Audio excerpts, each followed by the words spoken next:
El 28 de enero de 1978, Julio Jaramillo fue internado. Lo aceptaron pese a que no tenía el dinero necesario para ingresar.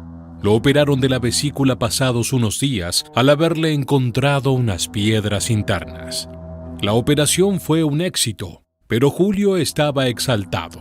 Se había arrancado los drenajes de las heridas y eso provocó que otra vez estuviera al borde de la muerte.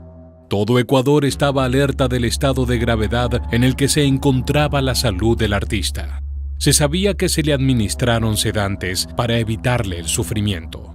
Sin embargo, no estaba ausente de la realidad que estaba viviendo. En una oportunidad, pidió por favor si le podían poner sus canciones y cuando lo hacían, se emocionaba profundamente. Casi una semana después de la operación, alrededor de las 9:30 de la noche del 9 de febrero de 1978, las emisoras de Guayaquil comenzaron a radiar una noticia muy triste de Julio Jaramillo. Así es, a sus tan solo 42 años de edad, Julio había muerto. Amada, es imposible borrar de mi memoria.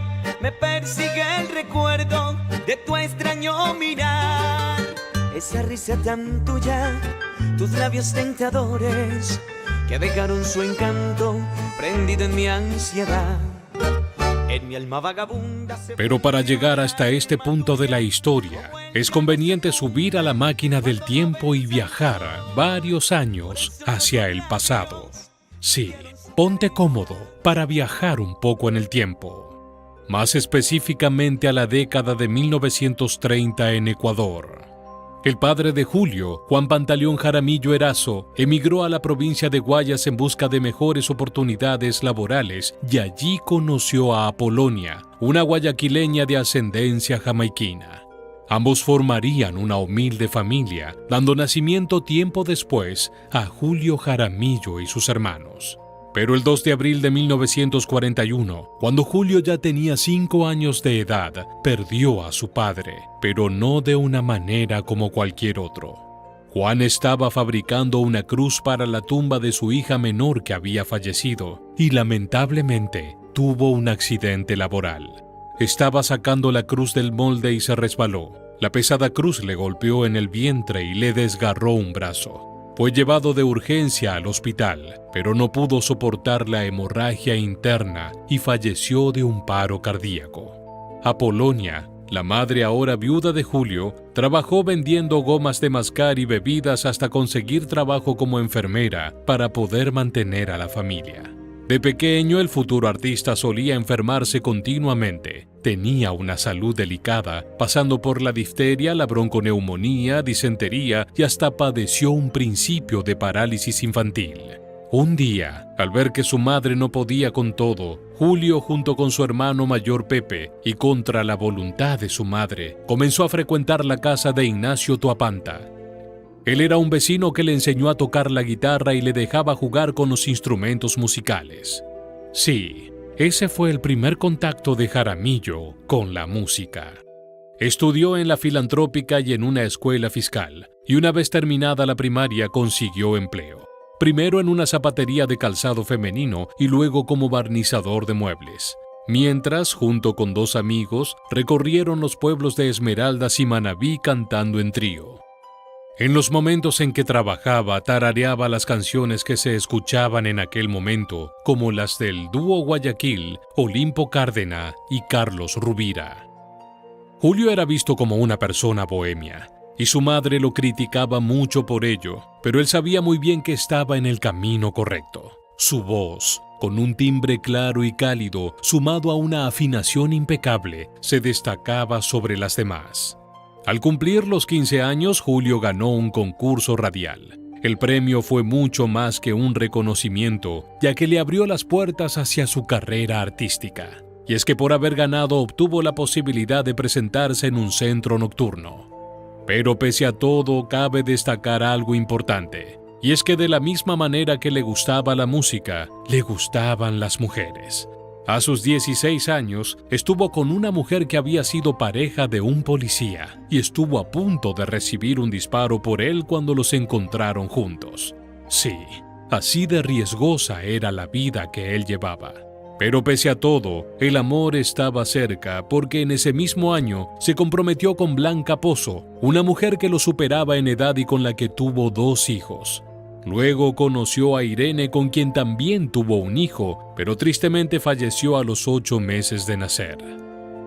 A sus 17 años, Julio Jaramillo ya era conocido por su voz y participaba seguido en los programas de Radio Cóndor. En el año 1954, los militares llevaron a Julio a la conscripción. Pasó de estar acuartelado a realizar esporádicas intervenciones artísticas gracias a licencias que le conferían los oficiales. Muchos creen que esa fue una de las causas por las cuales Julio encontraba comodidad en las malas noches, los cigarrillos, los tragos y las mujeres. Cuando logró salir de la conscripción, dejó a Irene y conoció a otras mujeres. Pero en 1955 había elegido quedarse con una de ellas. La afortunada fue María Eudocia Rivera, una incipiente cantante en las radios de Guayaquil. Su matrimonio no fue bien visto porque María era menor de edad y se casó embarazada de 4 meses. De todos modos, la relación no duró mucho. El verdadero reconocimiento estaba por llegar, y así fue como en 1955, con su vals llamado Fatalidad, se dio comienzo a su carrera formal. Antes de cumplir los 20 años, Julio Jaramillo viajó a Chile y allí hizo famosa la canción Nuestro Juramento. Por eso fue llegado a ser nombrado como Mr. Juramento. Luego viajó a México y Venezuela y se convirtió en uno de los cantantes más cotizados. Su popularidad se extendió por el Caribe y entre las colonias hispanohablantes de Estados Unidos. Su primer disco fue Pobre mi madre querida, en 1954, que lo hizo a dúo con Fresia Saavedra. Este resultó ser un éxito y su fama cada vez iba más en ascenso. A fines del 55 realizó su primera gira por Colombia y al año siguiente viajó al Perú con Rosalino Quintero y otros 2 guitarristas. Estaban ganando territorio y fans en donde quiera que pasaban. En aquellos primeros tiempos era llamado a cantar por toda América Latina, menos Cuba y Puerto Rico. Para los 60 siguió conociendo nuevos países y nuevos amores. Fue en El Salvador en donde Jaramillo se enamoró de la artista Coralia Valle y hasta se casó con ella en un programa de televisión. Los dueños de la transmisión pagaron todos los gastos de la celebración, pero Julio seguía casado en el Ecuador con María Eudocia Rivera. Pasada una semana, tuvo que partir a Costa Rica abandonando a la novia, quien por la vergüenza y el escándalo desatado terminó por refugiarse en Colombia y no volvería nunca más a su país. Julio aún no había pisado México, un país que para los artistas siempre había sido muy exigente. En cuanto tuvo la oportunidad de presentarse allí, modificó sus canciones incorporando más instrumentos, llegando a grabar con bandoneones, violines y trompetas. Estaba todo bien, pero... Una noche en México, Julio golpeó a su compañera sentimental del momento, Gloria Reich, en el Hotel Jean. Esto trajo como respuesta un gravísimo escándalo que culminó con la deportación del artista.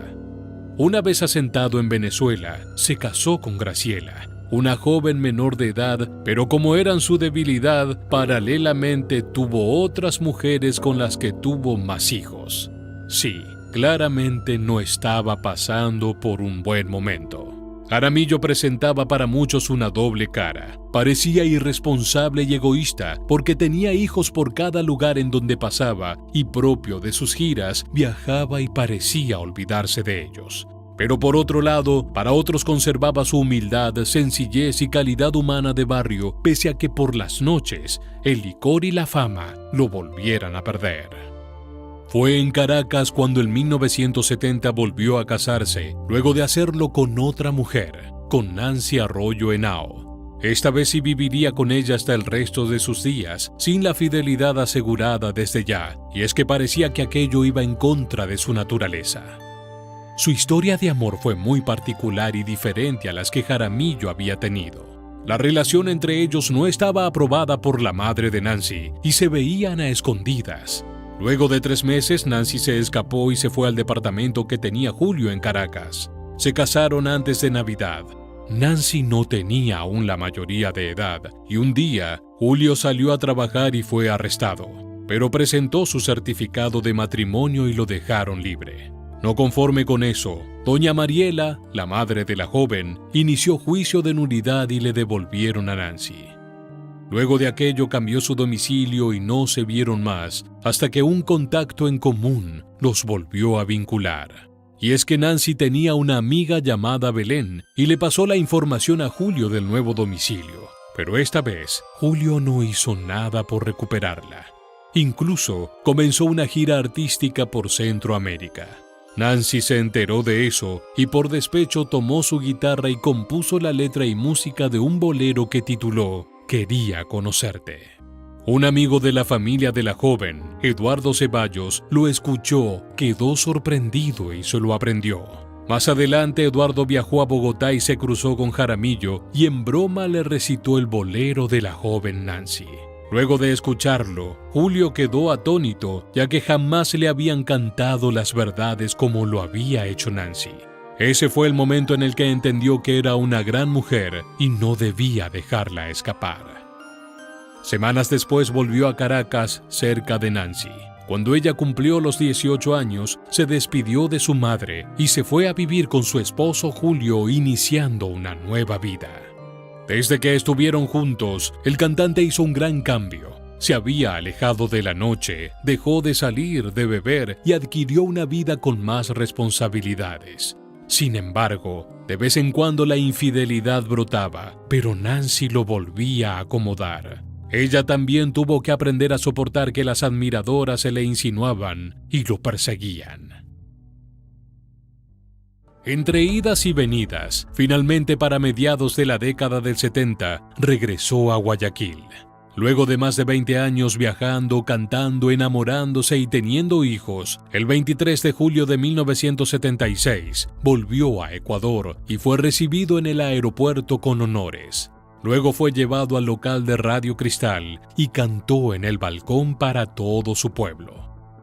Se propuso reunir a sus numerosos hijos e hijas en el Hotel Atahualpa para poder conocerlos, ya que durante su larga ausencia se había perdido de verlos crecer e incluso no los conocía.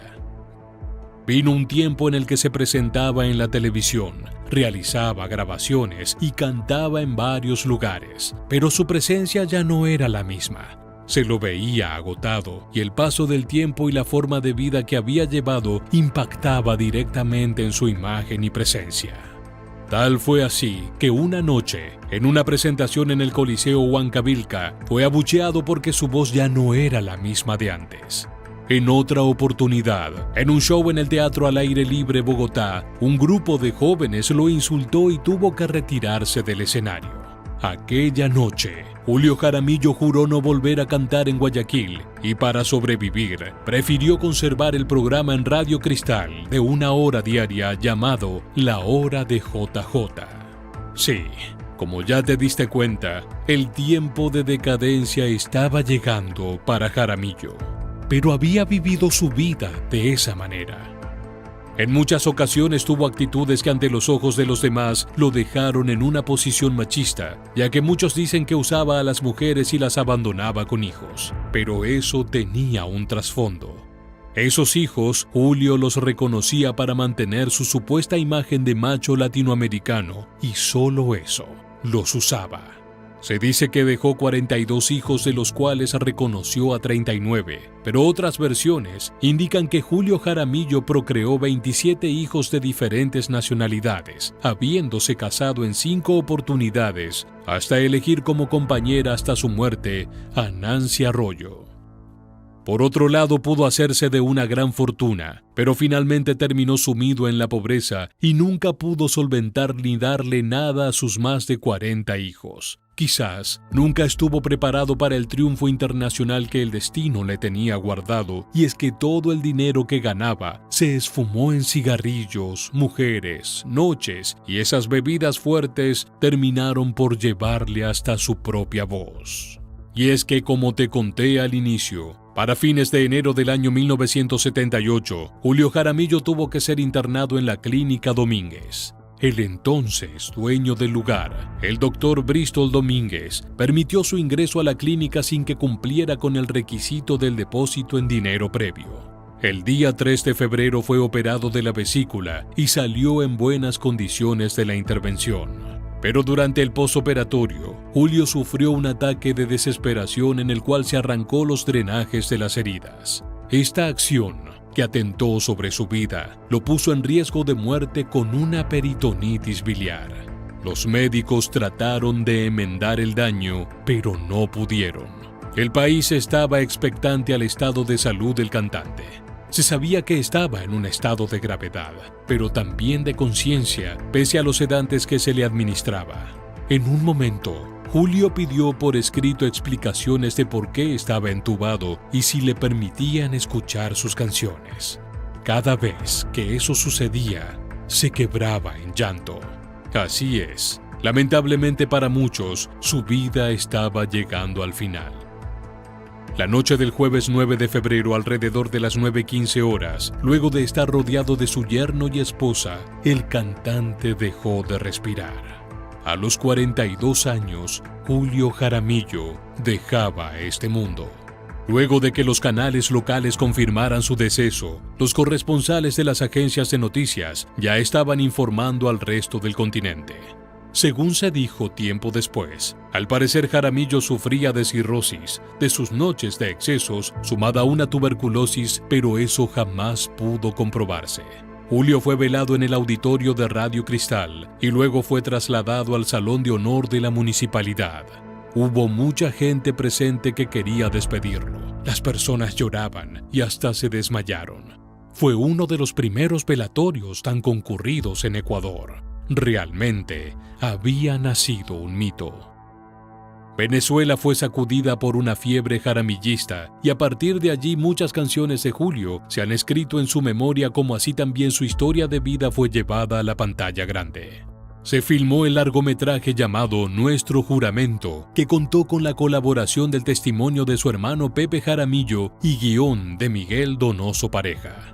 Jaramillo, pese a su vida privada, se hizo querer en cada lugar en el que estuvo, y es que su carisma y calidad artística hacían que eso se volviera inevitable. Mientras estuvo con vida, Julio Jaramillo había manifestado que sus restos fueran sepultados lo más pronto posible. Sin embargo, ese deseo no pudo cumplirse por la gran cantidad de personas que querían despedirse de él.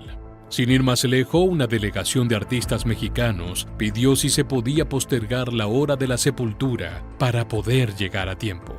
Sus restos fueron velados durante 3 días en distintos lugares como las instalaciones de Radio Cristal, el Palacio Municipal y el Coliseo Voltaire Paladines Polo.